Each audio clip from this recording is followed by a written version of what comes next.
Dad, what's wrong with the telly?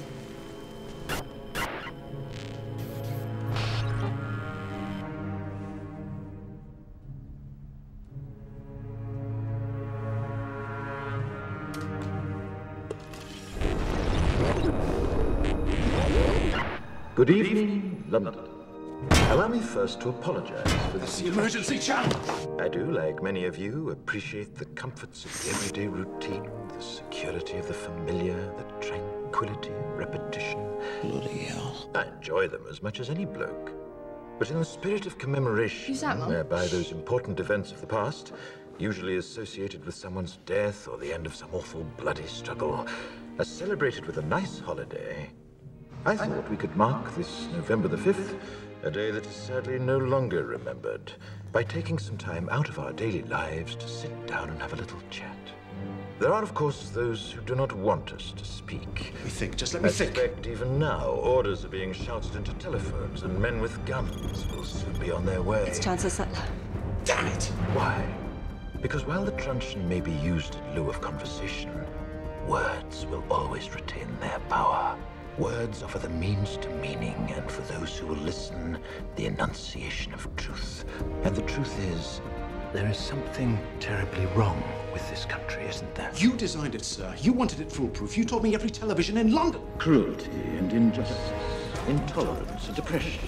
And where once you had the freedom to object, to think and speak as you saw fit, you now have censors and systems of surveillance coercing your conformity and soliciting your submission. We need cameras. How did this happen? Who's to blame? Well, certainly there are those who are more responsible than others, and they will be held accountable. But again, truth be told, if you're looking for the guilty, you need only look into a mirror. I know why you did it. I know you were afraid. Who wouldn't be? War, terror, disease. There were a myriad of problems which conspired to corrupt your reason and rob you of your common sense.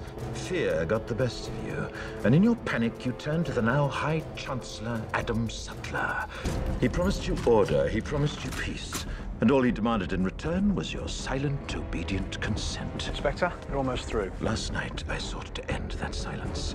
Last night, I destroyed the Old Bailey to remind this country of what it has forgotten. More than 400 years ago, a great citizen wished to embed the 5th of November forever in our memory. His hope was to remind the world that fairness, justice, and freedom are more than words. They are perspectives. So if you've seen nothing, if the crimes of this government remain unknown to you, then I would suggest that you allow the 5th of November to pass unmarked. But if you see what I see, if you feel as I feel, and if you would seek as I seek, then I ask you to stand beside me 1 year from tonight, outside the gates of Parliament. And together we shall give them a 5th of November that shall never, ever be forgot.